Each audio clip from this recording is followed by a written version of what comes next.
All right, I got some interesting stuff going on here with my son's Wraith 1.9. The car wouldn't start when we took it up to the track last time. So putting in this new Firma Smart 40 amp brushed ESC combo. And I don't like it kind of where they had the old one that's tucked. Everything's so tight in here. Talking about caged bodies last night on the live. This is one that I pulled all this out. There's a plate down there where the old one was, and with all these extra cables and stuff, I just don't want it to be down there. This one fits kind of nicely sideways. It's going to fit right in here. And we'll just use double-sided tape to hold it in sideways, which puts the battery leads right where they need to be. It's nice and clean. But I'm trying to read these. They're not labeled in line here very well. So I think the plus minus and all that's supposed to be up above. But anyway, I had mine into what should have been channel 1 anyway, counting 3 up. And it just smoked this servo. So now I'm going to go in here and remove this and replace it with an Eco Power I picked up at Hobbytown. They're like 40 bucks, 6 volt, and I've had really good luck with these. I don't know why it smoked that last one. That's kind of curious, but yeah, I mean, definite smoke coming out. I quickly checked to make sure it wasn't this, and it was really hot. Ironic, I've got all this camera gear around, and I'm using my phone to record. All right, you're gonna take these 4 screws out, pull this out the bottom. With all the cable, it is warm. Lasted all right. Got some good use out of it. This truck has been in mud, and my son just likes to take it into the water and get it as dirty as he possibly can, I think. So yeah, we're just gonna tuck this up through here, get this installed. And even though this does have a cage, it's pretty easy to get this stuff. I just dropped these outer 4, and this whole part pulls down, and then I could just reach up there and grab out what I needed. Between that and once that does drop out, how much room you have through the top here to get down in there's quite a bit. So yeah, here we go. All right, so we're gonna do a quick test now. Make sure it's all working.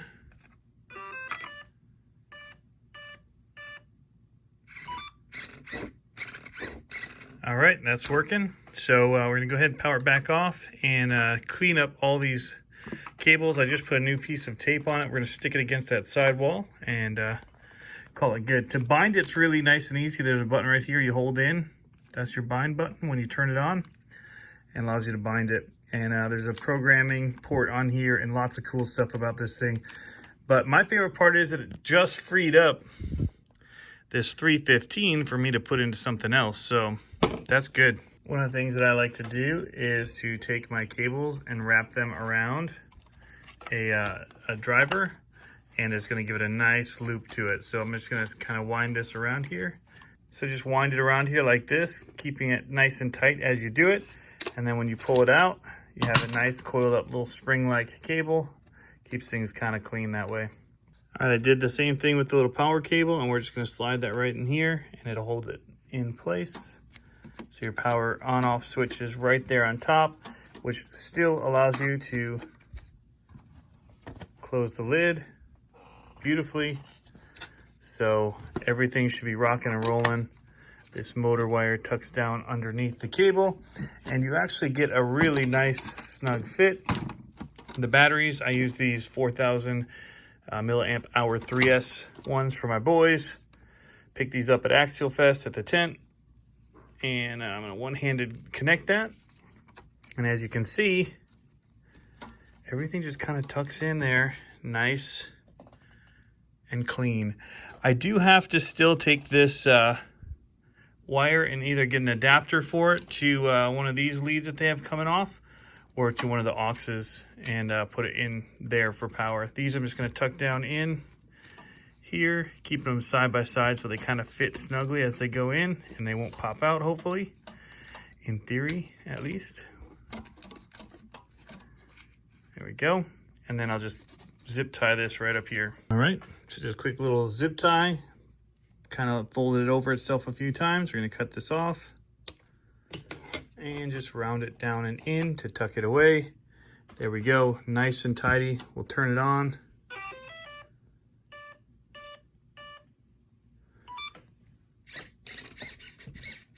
Now we just have to set our endpoints and we are good to go. Let's just set it up on its lid real quick. Test our throttle. Got some bounce in there. There's still some water in the wheels from last time we drove it. Need to squeeze all that out.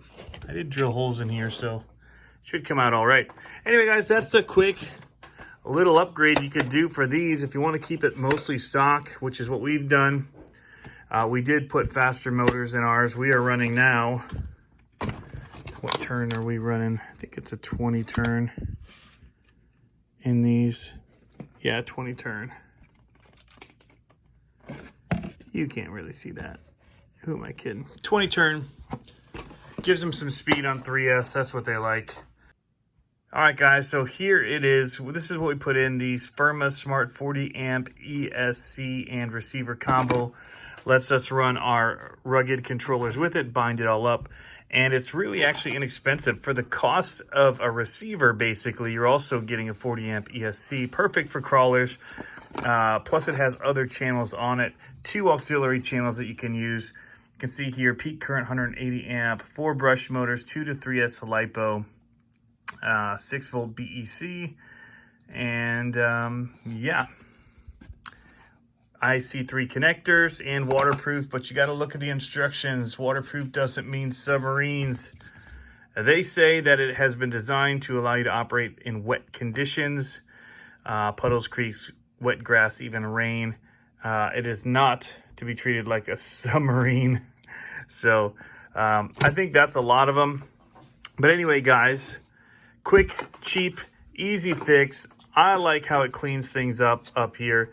And even with the delete of the cap that goes over this, which also makes it just easier. You have the on-off switch now, so you can just reach in. You don't have to unplug your battery every time.